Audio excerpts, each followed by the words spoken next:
So I'll welcome everyone this evening to our event, The Future of Fairfield County, Darien. I'm Kira Parrott, Director of Darien Library, and just a few housekeeping notes before I introduce our distinguished moderator for this evening. If you are an attendee, just FYI that this is a Zoom webinar. So that means that you can see and hear the speakers, but we cannot see or hear you for tonight's event. We're going to have an event that Steve is going to tell you about on the 22nd, which is going to be a little different, where it's a meeting where you're actually an active participant. But tonight is about learning and listening and participating in the chat, hopefully, as well.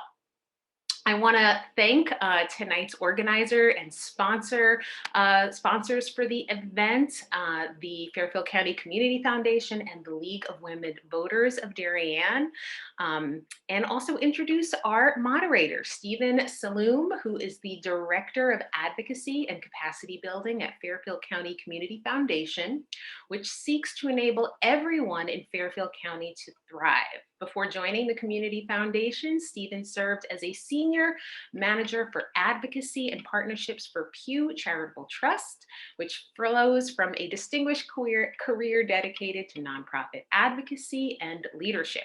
Steve lives in Richfield, where he previously served as a member of the Board of Police Commissioners. Steve, thank you so much for moderating and organizing tonight's event. With that, I turn over the digital stage to you. Kira, thank you so much. I'm so pleased to be here, and good evening, everybody. And thank you so much for joining us for our Future of Fairfield County discussion series. We'll be conducting these discussions in individual towns and cities across Fairfield County throughout the next year. And we're kicking off the county-wide series tonight, right here in Darien. So thank you for being with us. We hope you'll also be able to join us for the follow-up community-wide discussion on April 22nd, where we'll have a chance to together explore the topics and ideas raised by our panelists this evening, and possibly even explore some of the paths forward. The idea behind these Future of Fairfield County discussions is to help enable people in each of Fairfield County's 23 municipalities appreciate and explore how the events of the world outside of our municipal borders have impacts on our lives within those borders, and vice versa.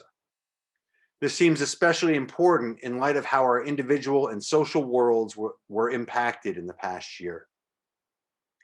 We know our lives have been different in almost every way, but what has yet to be determined is how our lives will be different in the post-pandemic new normal, both as individuals and in our communities. Fortunately, we have agency in all of those changes within ourselves, our families, our workplaces, our towns, our state, and even our nation. And together, we will help create those new normals on each front with every step we each take. These Future of Fairfield County conversations are therefore meant to help people in each town come together to understand and explore some of the macro dynamics in our region that will inevitably have impacts on our town's futures. And our real hope is that the information and discussion from this series is a spark and fuel for informed and constructive ongoing local discussions about the many specific issues that will visit you and your town in the months and years ahead. Fairfield County's Community Foundation is bringing these conversations to you because we see both the individuality and the interconnectedness of the county's 23 municipalities. From our county level view, we look across our towns and we see an unmistakably shared economy, environment, health, culture, and fortitude across the region. And we sincerely believe that we all have the ability to be stronger together when we enable our assets and minimize our liabilities across Fairfield County. Tonight's program is co-sponsored by two partners that perfectly suit this discussion, the Darien Library and the League of Women Voters of Darien. Libraries are today's marketplace of ideas, civic meeting places that foster thoughtful discourse on important issues. And the League of Women Voters has for generations been a leading source of constructive, nonpartisan civic discussion. We're extremely thankful for their participation in this important and hopefully enjoyable and thought-stimulating discussion tonight. I'd now like to introduce our panelists who will lead our discussion about the long-range economic outlook in the county, issues of environmental sustainability and equity, and the factors and realities considered by the next generation of young professionals as they consider where to work and settle as they launch their careers and families. Peter Denius is the president and CEO of Advance CT, a nonprofit organization that works to engage, retain, and recruit businesses and advance overall economic competitiveness in Connecticut. He arrived at Advance CT in August 2019 as an accomplished private equity and venture capital professional who helped realize commercial and economic opportunity by connecting ideas, people, and capital. For the previous 17 years, Peter worked for Flag Capital and Management and its successor, Aberdeen Standard Investments, based in Stamford, Connecticut. Alyssa Norwood manages the certification process, oversees action development, and provides legal counsel to Sustainable CT, a statewide organization that helps communities strive to be thriving, resilient, collaborative, and forward-looking, build community and local economy, and equitably promote the health and well-being of current and future residents while respecting the finite capacity of the natural environment. Alyssa earned her Juris Doctor and her Master of Public Health from the University of Connecticut and her Bachelor of Arts from Harvard University. She formerly served as project manager for Connecticut's Legislative Commission on Aging, where she led its Livable Communities initiative. Alyssa has also worked for the Connecticut Association of Directors of Health and the Connecticut Health Foundation, and she began her career as an attorney at the law firm of Robinson and Cole. Prerna Rao is an active member of the Young Lawyers section of the Connecticut Bar Association and the founding attorney of Omnia Law, which provides a range of legal services for individuals and businesses throughout Connecticut. In 2019, Prerna was named a new leader in the law by the Connecticut Law Tribune. In 2017, 18, 19, and 20, Prerna was selected for the Super Lawyers Rising Star Award, among other state and national honors. Prerna is past president of the Connecticut Asian Pacific American Bar Association and serves as an elected member of the Newtown Zoning Board of Appeals. She lives in Newtown with her family. And with that, Peter, I turn it over to you to speak to the larger picture as pertains to Connecticut's economic outlook to kick off our Future of Fairfield County discussion. Great. Thanks, Steve. And it's a pleasure to be with you all this evening. And on behalf of my fellow guest panelists, I want to thank our sponsors. So like I said, many thanks to Steve, Kira, and the rest of our sponsors, Fairfield County Community Foundation, the League of Women Voters, and of course the library. It's great to be with you tonight. My name is Peter Denius, as Steve introduced me. I'm the president and CEO of Advance CT, and I'm happy to be here tonight to cover a few topics on Fairfield County and Connecticut more broadly. I'll start just by giving you a quick thumbnail on what we do at Advance CT. I'll then show you some data on Fairfield County specifically, and then we'll talk a little bit more forward-looking about where Connecticut, and by extension, where Fairfield County is headed in the economic development landscape. So first, just very quickly, who is Advance CT and what do we do? We are a private nonprofit, as you can read here.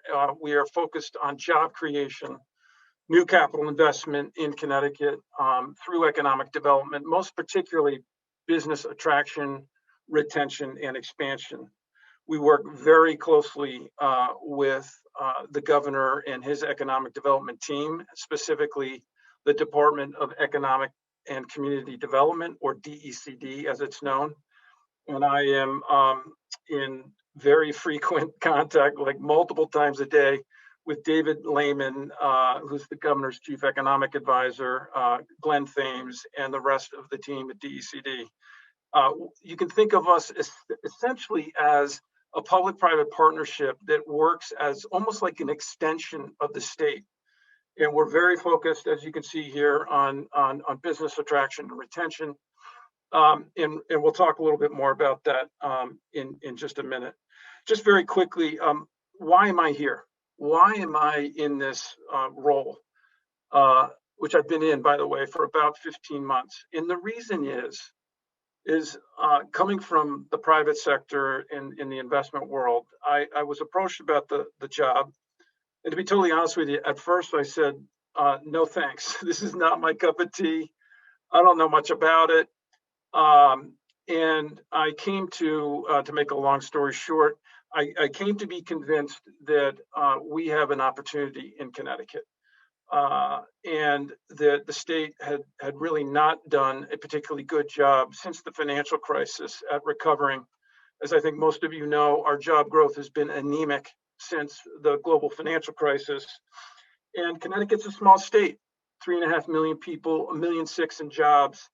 And I saw, again, the opportunity to make an impact and help move our state forward by simply executing a business development strategy and working in close partnership with the governor and his team. Here's just a simple graphic of how we describe our areas of focus, and we call them lanes, right? So upper left, as I've already said, business retention and expansion, helping companies in Connecticut hopefully stay here first of all, and then grow and expand and troubleshoot and problem solve and help them grow. In the upper right, obviously business attraction, focused a bit more out of state, thinking very tactically and strategically about the companies that we can and should recruit to Connecticut, and thinking through what our value proposition is, using our network in state and out of state to facilitate that whole process. Business marketing, obviously out of state focused, really focused on changing the perception of Connecticut, which many of you know isn't so great, hasn't been historically. It's been a long time. Connecticut gets poorly ranked in business friendliness surveys, etc. We're working on changing the perception as well as the reality as I move over into the bottom left quadrant. And what can we do? What levers can we pull to actually change the reality of doing business in Connecticut? How can we address Connecticut's biggest challenges and obviously do that in partnership with the private sector, with the governor and his team, and our towns and municipalities, including you all. So now let me transition and just give you a snapshot of the Fairfield County economy. So we're just talking about Fairfield County, which, by the way, accounts for about 1/3 of the total state gross regional product, which is the equivalent of GDP, but obviously on a state level. I'm sure you're not surprised to see financial services and other professional services basically taking up or occupying about 1/3 of Fairfield County's economy, followed obviously by manufacturing. Healthcare is quite big, particularly when you look at jobs. I want to focus on these three. These are 3 of 5 sectors that we are very, very focused on, both retention and expansion and recruitment. Financial services, obviously, again, Fairfield County's biggest sector, traded sector, as we call it, 27,000 jobs, about 16% of the regional economy. Advanced manufacturing, 15,000 jobs, about 4%. And then bioscience, which is quite small today, but has got a very aggressive and exciting growth projected around it. And bioscience in Connecticut is, as you see here, and the jobs in that sector are forecasted to grow over 20%, and that compares quite favorably to the rest of the country. And then on the right, you can obviously see the Connecticut companies that are here in each one of these sectors. Now to speak to the impact of COVID on the economy, both statewide as well as in Fairfield County, which on the left chart, Fairfield County, I know this is a little hard to see, so I apologize, Fairfield County is in the dark blue line. The U.S. overall is in the light blue line. The state overall is in orange. In the Northeast, in I guess I would call that yellow.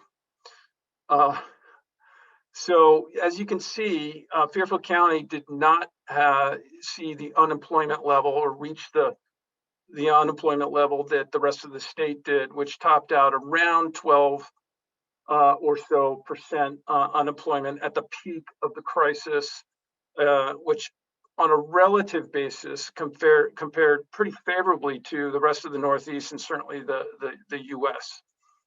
As we've moved deeper through the crisis, through the reopening phases that are demarcated here by the vertical lines, you get the sense that our performance has been more or less consistent with, even actually a bit behind our regional peers and in the U.S. overall. U.S. unemployment right now is a tad under 7%. Fairfield County's unemployment right now is, as of January, 8.5%.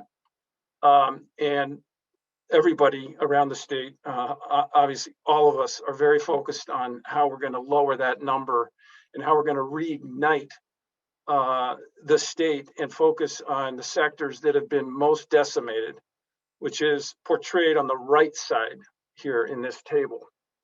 You won't be surprised to see that the accommodation and food services sector in Fairfield County have taken the lion's share of the job losses, or at least the largest relative to other sectors. Obviously, our main streets, our businesses, our retail businesses, our restaurants have just been decimated by COVID. I'm guessing that's fairly intuitive to all of us. And then just a quick bit on the demographic of our workforce. As you also might be aware, Fairfield County, relative to the rest of the United States, is well educated, with graduate degree and higher and/or bachelor degrees, well in excess of the U.S. average. But we also have an aging workforce. Again, you may have read about our aging workforce in Connecticut, and it's true in Fairfield County. Fairfield County here in both these charts is portrayed in the horizontal blue line on each of these categories relative to the U.S. in orange. So now let's just take a bit more of a forward-looking. Now that I presented you with data, I hope I didn't put you all to sleep. Let's look a little bit more towards the future. Yeah, I think that requires that we do a careful assessment of where we are today across these dimensions that are depicted on the left there, and develop a plan that plays to our strengths and, of course, addresses our weaknesses, some of which I've talked about and others are spelled out here on this page. I'm happy to report that we, in partnership with the governor and his team and DECD and many others in both the public and private sector, worked exceedingly hard to develop a roadmap, a plan. We call it the Economic Action Plan, over a year ago with advisors and consultants. It was a major undertaking, and developed a 16 initiative plan to deploy, and we were in conversations with the governor about how to fund that and move it forward, again in the spirit of this public-private partnership that I've been mentioning, when COVID hit, and put that into essentially into suspended animation. We are very busy at bringing back this plan and thinking about initiatives that should be prioritized, given a lot of the reality that I just showed you, whether it's unemployment or whether it's the decimation that's occurred in our most vulnerable communities, our disadvantaged populations, our small women, minority-owned businesses that have been, again, disproportionately hit by COVID. And so this is a very real time discussion and one of the biggest areas of focus that we're really spending time on. This is just the 5 pillars on which those 16 initiatives that I mentioned earlier, they sit within these pillars, as we call them. And it gives you a sense for where we are focused. Obviously, the business environment, making Connecticut a better place to do business. Workforce is a major undertaking given the aging workforce dynamics that I talked about. The need to reskill and upskill workers that have been displaced by COVID. Infrastructure, innovation, communities. Don't have time to get into all of them, but I can assure you that we have very real initiatives and substantive initiatives in each one of these that I'm quite optimistic is going to give us even more of a shot in the arm than we're seeing in terms of Connecticut's rebounding economy. Just stepping back and now thinking about what are we at Advanced CT, our 20-person company, focused on, often in partnership with the state, in partnership with our towns and municipalities. Obviously, headlining the list is that plan that I was just referring to, the Economic Action Plan. We have other various initiatives. I don't have time to go into them all, but you get a sense for the topic areas that we're trying to address. And again, just in the interest of time, gonna move on. But I hope that gives you again some sense for where we're spending our time. To go back to kind of our stock and trade, it's retention and recruitment, as I mentioned. I'm happy to report that we've had a number of wins in Fairfield County. The companies are listed here where we can publicly disclose them. I'm guessing some of these are familiar to you. Some are actually quite recent, including Bridgeport Boat Works, which was just announced today. There's a company moving into the harbor in Bridgeport. It's going to hire 100 people. And again, you get the sense for there's quite a bit that's happened. The job numbers are real, and we have more that's in the pipeline, including the 3 that are pending here on the slide. You'll also notice there's a fair number of these where you're seeing New York, right? People leaving New York or companies leaving New York, and that's going to be supported by the migration that we've seen to Connecticut out of New York, which is up over 4x from where it was in 2019. This is United States Postal Service address changes to Connecticut from New York and other states. And again, in solid blue there, you can see the numbers that we've had coming into New York. I'm sure you all anecdotally are observing it, whether it's in the real estate market here locally or otherwise. We've had a lot of people moving to Connecticut.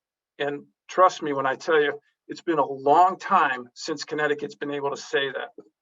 And so we have an opportunity to capitalize on that, to keep those people, to bring businesses here to Connecticut that those people might be working for.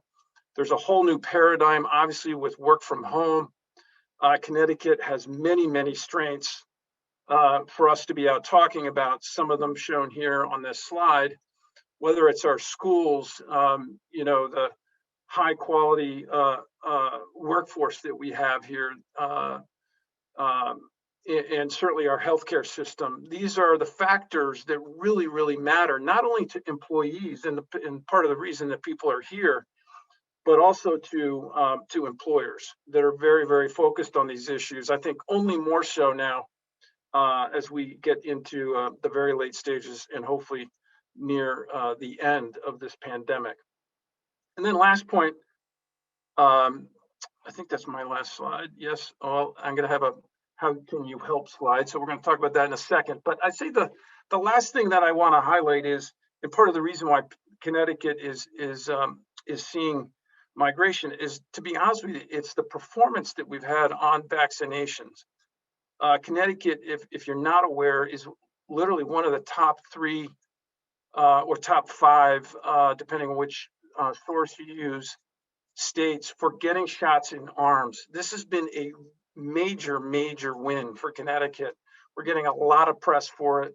And I honestly think the governor and his team deserve a lot of credit for rolling this out as aggressively and effectively as they have. I don't want to diminish at all, and I know we're going to talk about more about the impact this crisis has had on our state. We have a lot of work to do. We have a lot of work to do in our most vulnerable communities and making sure that we continue to develop and promote an economy that is diverse and inclusive and in all its elements. And so that's very much part of that thinking of the economic action plan that I talked about earlier. But I do think the vaccination has gone well. And then lastly, how can you help? You might be sitting there saying, "This is great, but is there any way I can get engaged?" And the answer is yes. If you have companies that you know of in state, if you have companies that you know that are out of state that we have a shot at bringing to Connecticut, we want to hear those ideas. We are literally trying to crowdsource and get everybody engaged in this endeavor. 169 towns and municipalities. We talk to those regularly, which is why I enjoy being on in forums like this, because again, we're just extending the network and looking to extend our reach and our effectiveness. So feel free to reach out at those email addresses and find us. And then finally, if you have properties and sites, either in Darien or sites around Fairfield County that you know about that could be attractive to either current existing companies or companies outside the state, we have a service and a website where we promote those sites. We want to get them on there. It's called Site Finder. It's on our website, and I encourage you to get your properties. Encourage people that you know to list their properties on that site, because it always comes down to location. You know, if I come to Connecticut, where can I go? And we need to know where we have opportunities to land companies. Steve, I think I have run through my slides. I'm going to stop sharing and hit pause and let some others get involved here.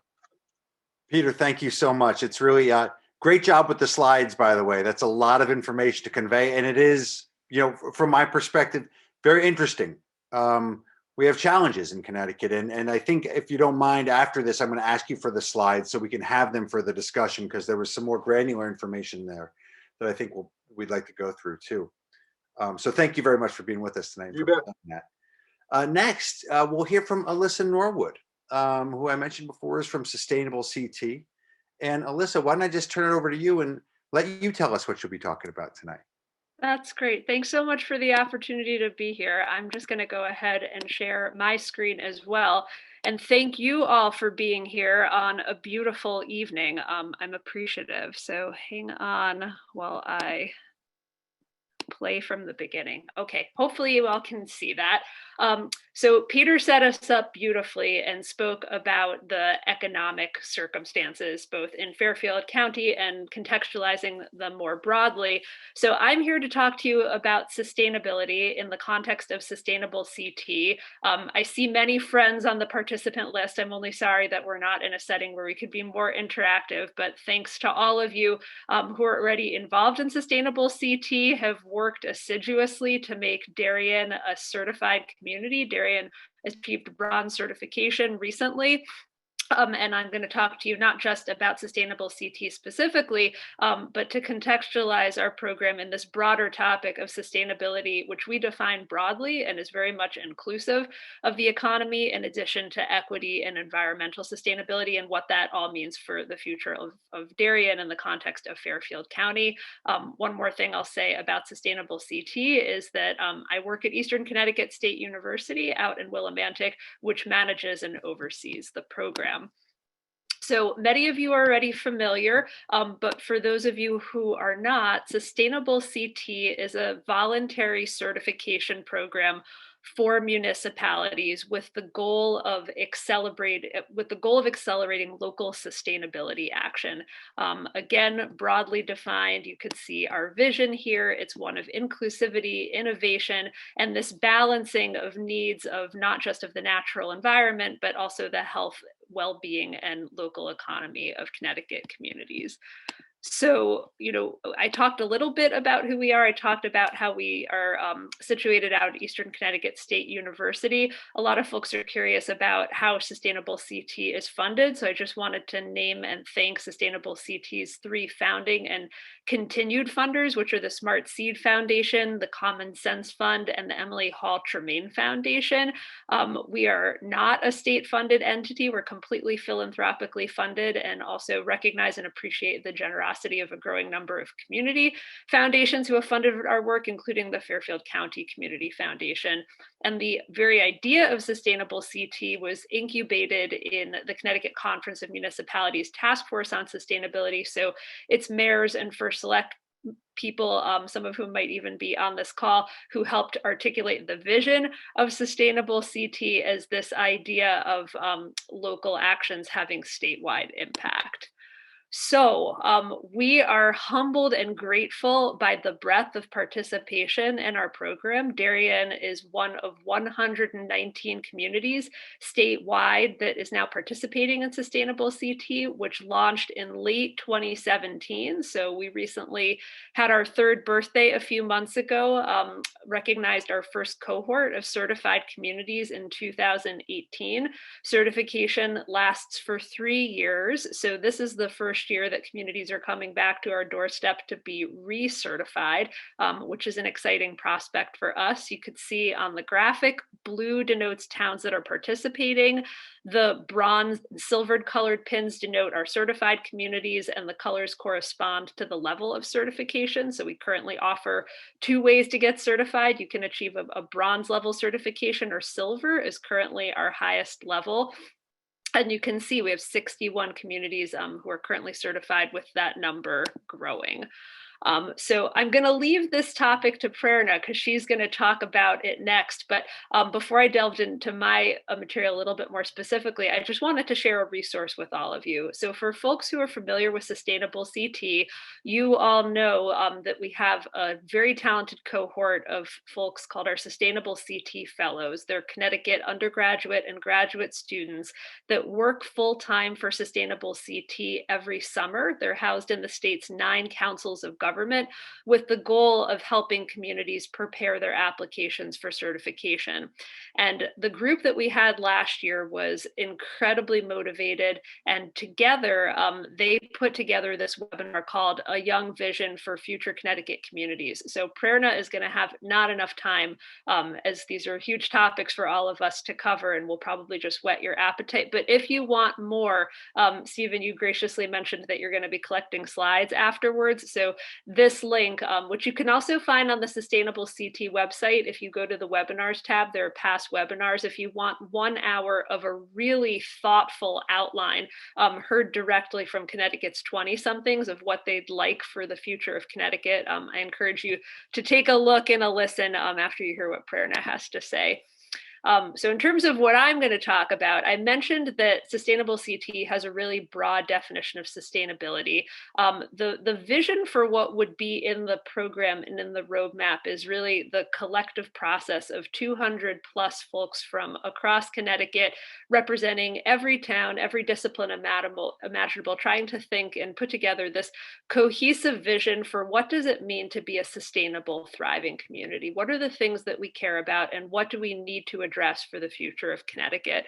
So for folks who are familiar with our roadmap and have been to the website, you'll recognize these as the 13 categories that are nested within our program. And if you were to go to our website and click on any one of these, you'd find very specific actions that a town can take. So, I appreciated, Peter, how you drove people toward action, because if you're listening, you obviously care. And if you care, you want to do something. So if this is not a list that you're already familiar with, I encourage encourage you to go to sustainablect.org, click on the Actions and Certifications tab at the top of the page, and it'll bring you to our action list. And they're very detailed steps that your community can take. Darien has done several things on the list, and if you're interested in seeing their application, that's also up on the Sustainable CT website. But the reason I include this is, we have maybe a vision in our head when we hear this word sustainability, what that means, and it might conjure images of open space and environmental conservation. But you could see the vision here is really much bigger, and it includes the arts and housing and resilient planning and transportation, and recognizes the interconnectedness of all these things. And at the top of the list is inclusive and equitable impacts. So you could see on the right, Sustainable CT is really deeply committed to communities thinking about equity and the importance of ensuring that every voice in a community is heard and considered, and also thinking regionally and statewide, thinking about what the state looks like as a whole, what the nation looks like as a whole, and asking those very difficult and introspective questions around, if my community is not representative of a broader population, why is that? Who's here? Who's not here? And what choices can my town make going forward to make this a place that's inclusive, welcoming, and where anyone, regardless of their identity, might see themselves and feel safe and included. So the next part of the presentation, because this is all really amorphous, right? These are very amorphous concepts. I can show you these lists and ideas and concepts, but yeah, well, what are towns doing? So some of these examples are from the Fairfield County region. Some of them are from elsewhere in the state, but I hope that, you continue to use and think of Sustainable CT as a learning laboratory and a place of professional peer sharing among municipalities. So if you've been up to New Britain, and if you haven't been up to the Hartford area and haven't seen this, I encourage you to take a look. You probably know CT Fast Track was really an incredible catalyst for some incredible development. So the city of New Britain built what they've called their Beehive Bridge. It's part of a really extensive commitment to complete streets. Most of you, because this is a sophisticated audience, probably know the term complete streets means a street that considers all users. So for a long time, we've designed our roads in a way that's very car-centric, and very specifically car-centric around people driving alone in their cars, but there are lots of different ways for us to move on bikes, walking, carpooling, public transit, rideshare. There's a lot going on in the world of transportation. So Complete Streets think about, how do we design a streetscape that's welcoming to all users? And what's more, I love this project because in this idea of linkages, Peter talked a lot about the importance of economic development. Not only is this a place that now users can feel comfortable regardless of whether they're walking on a bike or they're in a vehicle, but it provides a really critical connection between downtown. So on one side of the bridge is where the fast track terminus is. It's immediately adjacent to downtown New Britain in walking distance to the New Britain Museum of Art. And right on the other side of the bridge is a little area called Little Poland, based on its name. You could imagine it's a historic space of convening and immigration for that population, with a number of small local businesses situated there. And there's a nod artistically to the history of New Britain, and we don't have time to go into the story of the beehive tonight, but the beehive is an iconic symbol in New Britain and helps connect lots of different things. So integrated all in this one project is this idea of economic development, creating spaces of social connection, active transportation, and all doing it in a way that celebrates arts and culture and aesthetics. So another project, and this is from a neighbor in New Canaan. A lot of you have probably heard about something called pollinator pathways. So there's this idea that insects traveling need connection to spaces where they can do what pollinators do to be able to take the nectar from flowers and move from one space to the next, but we've disrupted their highways through our development. So pollinator pathways try to undo some of that damage and encourage a pathway for native pollinators across large swaths. This is an incredible space of collaboration where the New Canaan Land Trust now has 400 acres that are part of the pollinator pathway, and they've added additional pollinator gardens. So I encourage you to read more about the work in New Canaan.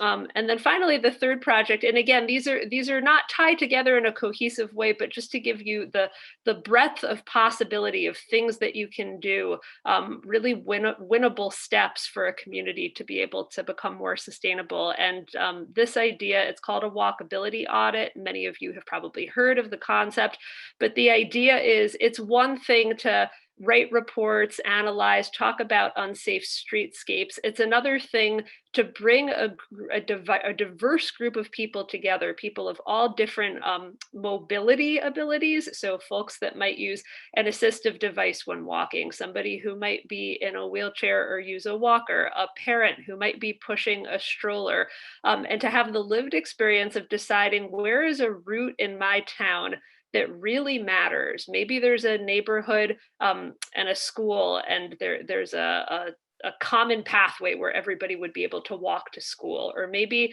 there's a housing development and an area of commerce, and we're also habituated into getting into our cars and driving. What is it like to have the experience of walking? Walking isn't a choice for everyone. 1/3 of Connecticut residents either choose not to or do not, for a variety of reasons, have access to a personally owned vehicle. So walking is not just an active transportation choice or a leisure choice, but it's also a necessity for certain folks in our state. So a walk audit is the lived experience of what happens if we all come together as a community at a particular day and time and walk a route.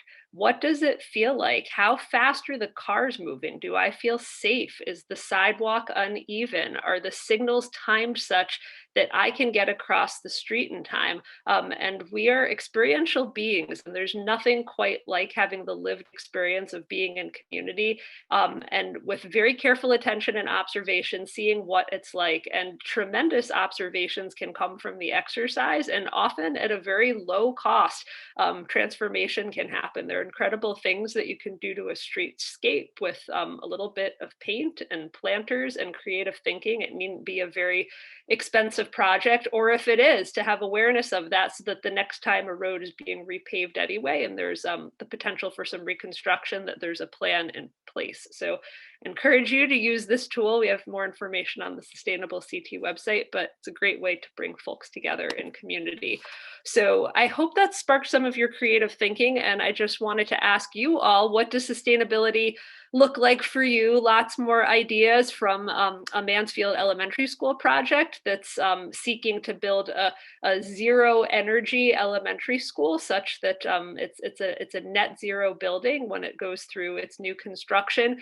To on the right, some folks in a really interesting development. If you want to Google it, it's called Rocky Corner in Bethany, Connecticut. It was Connecticut's first co-housing development, which integrates lots of sustainability features, shared living, affordable housing units integrated, multi-generational living, and then Hartford at the bottom, once upon a time, a great space of community when we all were able to convene together in a space. I wanted to zoom up even further and just invite you all, as you think in this very micro way about what I can do at the local level, to think about our broader interconnectedness. These are the United Nations Sustainable Development Goals. They're all listed here. We don't have time to go through them all one by one tonight, but what you'll notice is the usual suspects don't sit alone on sustainability lists anymore. So yes, it's important that we're good stewards of the planet, but it's all connected with these ideas. You could see things on here like education and gender equality and reduced inequities. These are all equally part of what it is to be a sustainable planet.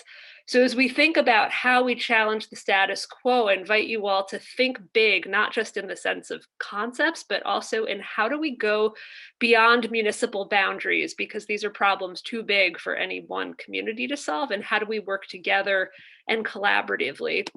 So by way of one example, and housing is just one frame, but I love this idea of thinking in what's called a fair share framework. So if we think of in the environment, our global responsibilities, our economic, environmental interconnectedness, we all have an impact on a planet. We all take up a certain amount of space.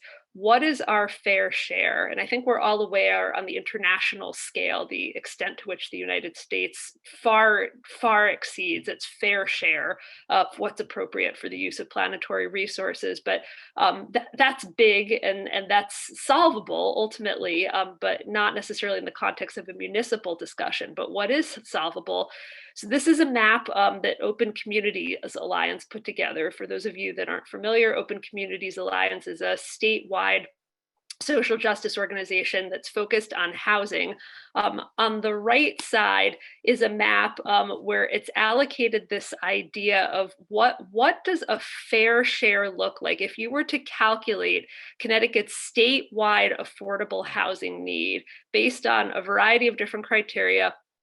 How many more units of affordable housing how many more affordable units housing do we need in the state versus each town's potential capacity to build more? What does a fair share model look like? And if you take a look down in Fairfield County, there's a lot of opportunity to build more. So, Darien is in the light blue. It suggests these are very ambitious numbers. Nobody suggests they would be built overnight, but in terms of the actual Connecticut need, we need 1,000 more units of affordable housing in the state. Going to move along because I know my time is short. One of the last things that I wanted to touch on is this idea of, well, why should I care? I'm comfortable. You're obviously all a unique group because you've chosen to come here and listen. But for those of you that go out into the world and might want to be persuasive or engage in some dialogue with others, I just wanted to remind everyone what I hope is at the forefront of consciousness, especially as we look on the right at the tracking the spread of coronavirus globally, that we are all interconnected and we all need to be very aware and vigilant around our shared sense of vulnerability. Very much at the heart of sustainability is this idea of preserving human health. The impacts of climate change on human health are significant. We will only see more impacts as we move forward and climate change accelerates. So again, this idea that we're all in this together, we all breathe the same air, we all drink the same water. There are no municipal boundaries when it comes to these resources and others.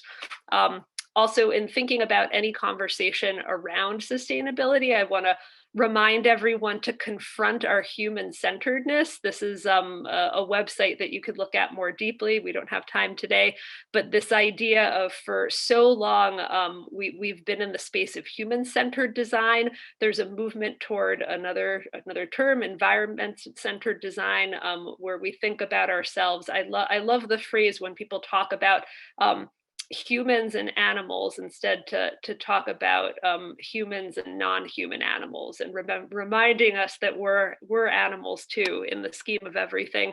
And I'll just close by asking you to contemplate our smallness within the vastness.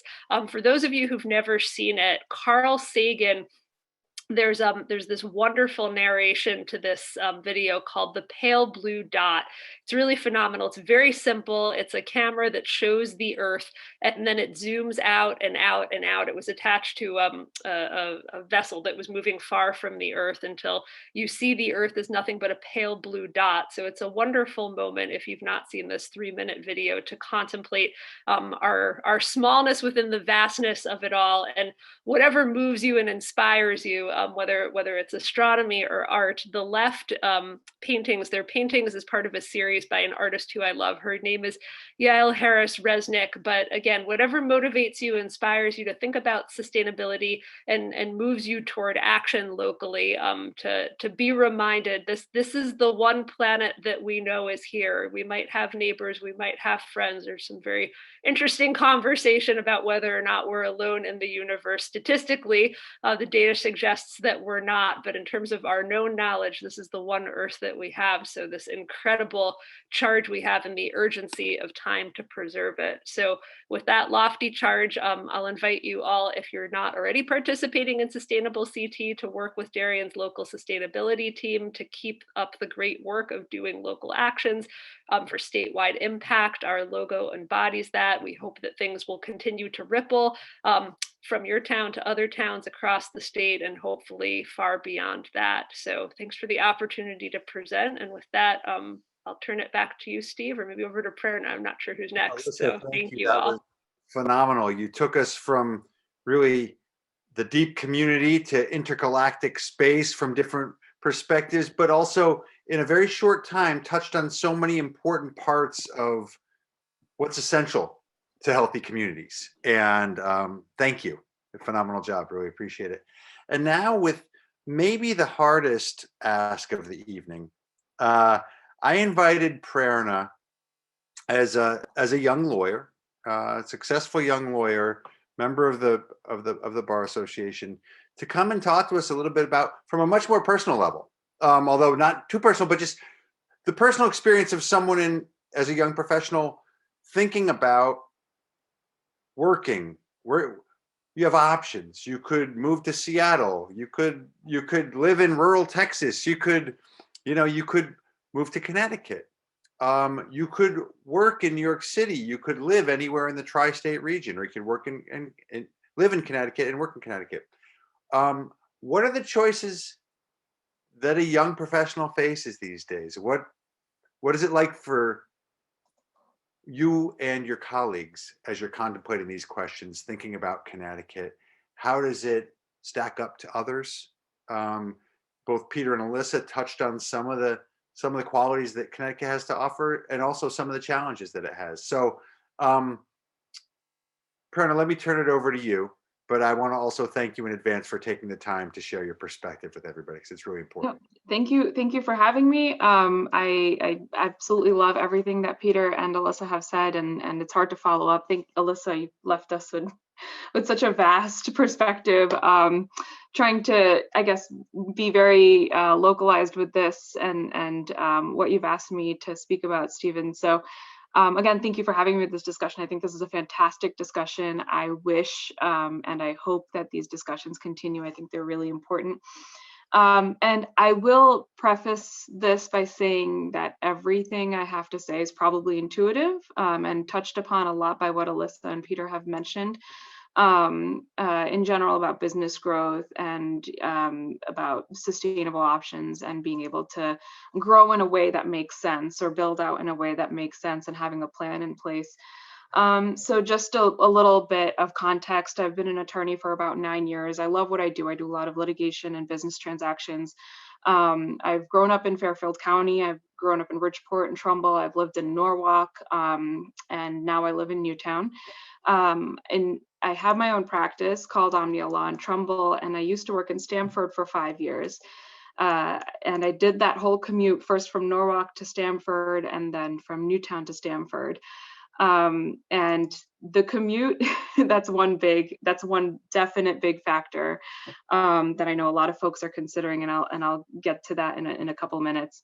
Also, my husband is an attorney as well. He's a partner at Cohen & Wolfe, and so we actually canvassed our peers, fellow colleagues, as well as some other people that we know, to help kind of answer this question for you.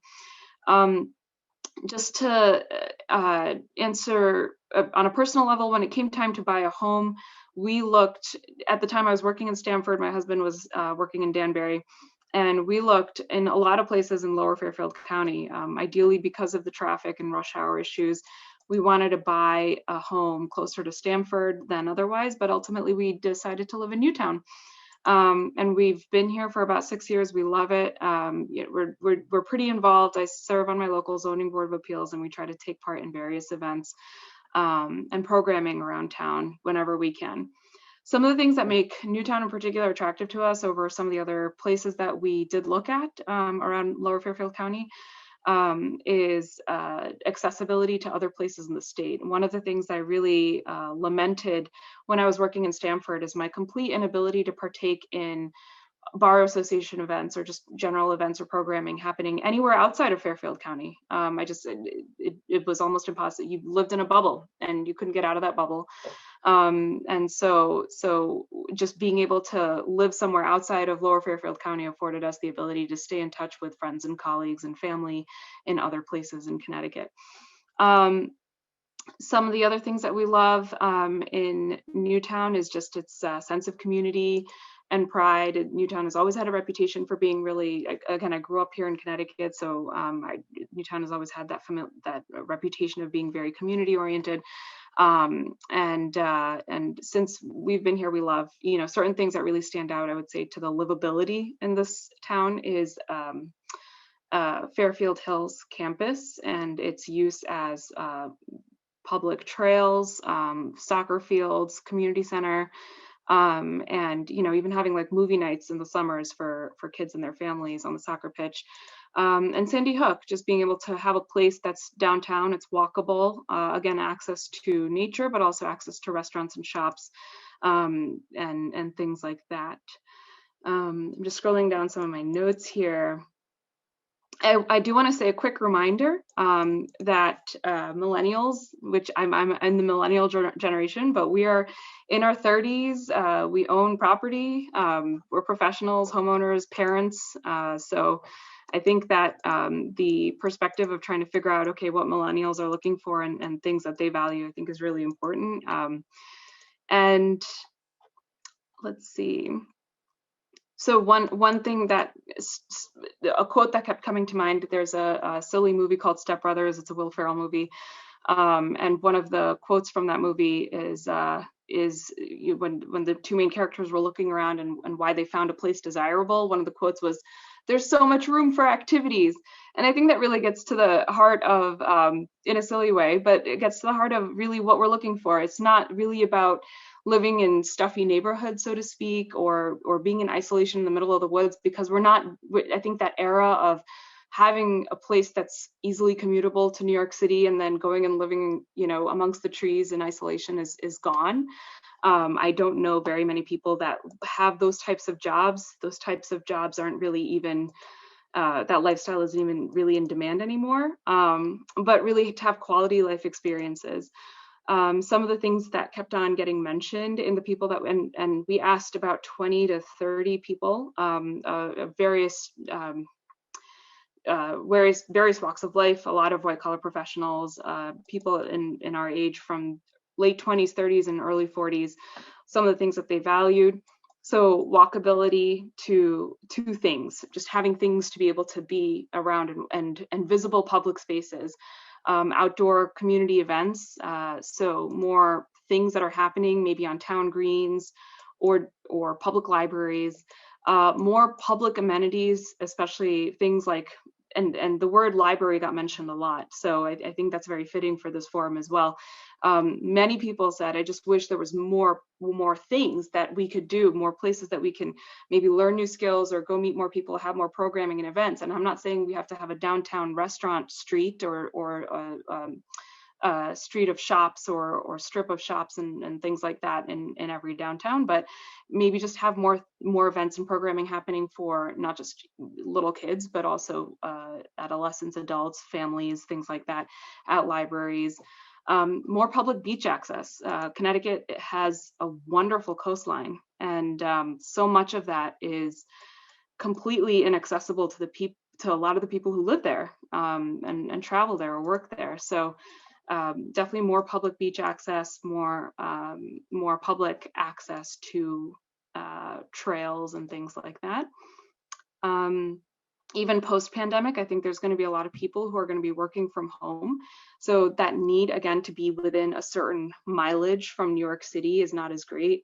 And so there needs to be other things to attract people here. Obviously, the number one thing is obviously schools. I think people, especially my husband and I, knew that we wanted to start a family. A lot of our colleagues and peers also wanted to start families. So of course, we're looking at the schools.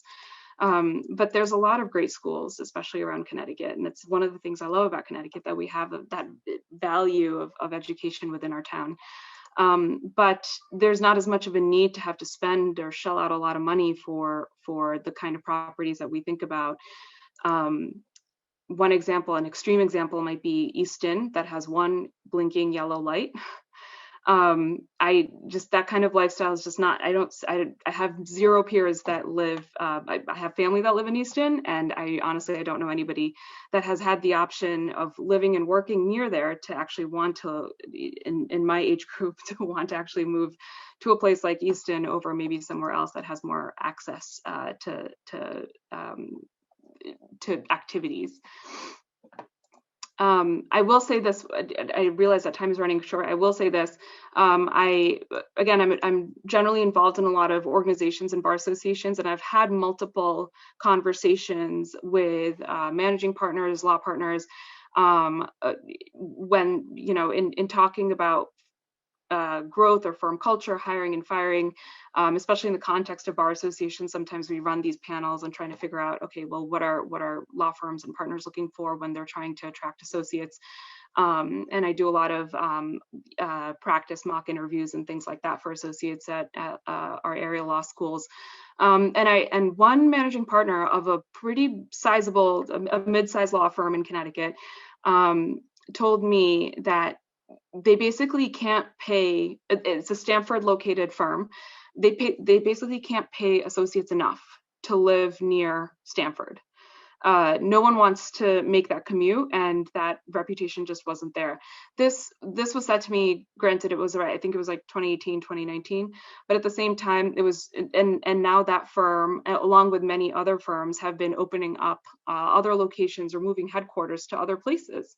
Bridgeport is a next stepping stone to a lot of those areas, or to a lot of those firms, and among other areas, for that reason, because they just, you know, great firms, great options, you know, good salaries and everything, but they simply couldn't attract enough talent to have to move down and be within driving distance to Stamford, Connecticut, which is really sad. I loved working in Stamford, but that's actually one of my main reasons why, when I decided that I wanted to take the next step and open up my own practice, I ended up choosing Trumbull rather than somewhere closer to Stamford, specifically because it took me an hour and a half, sometimes 2 hours to get there.